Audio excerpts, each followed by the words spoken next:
Before I look at other practical steps that may help you discover your gifts, I just want to say this. The most important thing to remember about living as Christians, whether we know what our gifts are yet or not, is this. Life is an act of surrender to God.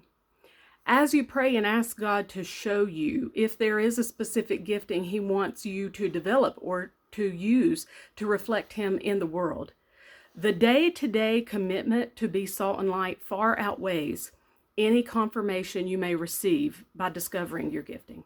Talents and gifts do not validate you before God. Micah 6:8 teaches us this. He hath showed thee, O man, what is good. And what doth the Lord require of thee but to do justly, to love mercy, and to walk humbly with thy God?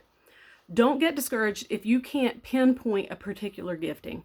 If you're focused on your relationship with Christ and serving those around you, however the day gives you opportunity, God is not displeased.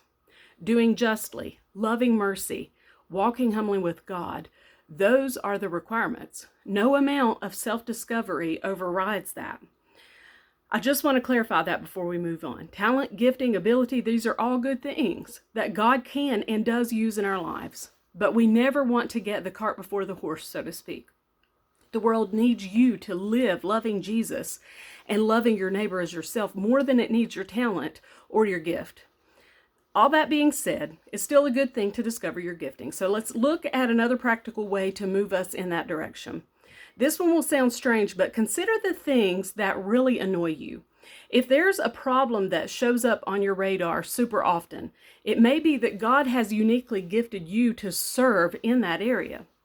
A New Testament example of this would be that the apostles were so busy distributing daily food that they didn't have time to look into the scriptures and pray, so they chose deacons to take on that responsibility. Someone had the foresight and gifting to see the problem and prayerfully create a solution. Maybe the thing that burdens your heart isn't necessarily a problem, but a lack of resource or ministry in your community. It may be God is gifting you to organize that. One biblical example of this would be that David's heart was grieved that he had a physical home, but God didn't have a physical house at the time in history. So while the responsibility ultimately fell to his son Solomon, that dissatisfaction in David led to the construction of the Temple of Jerusalem.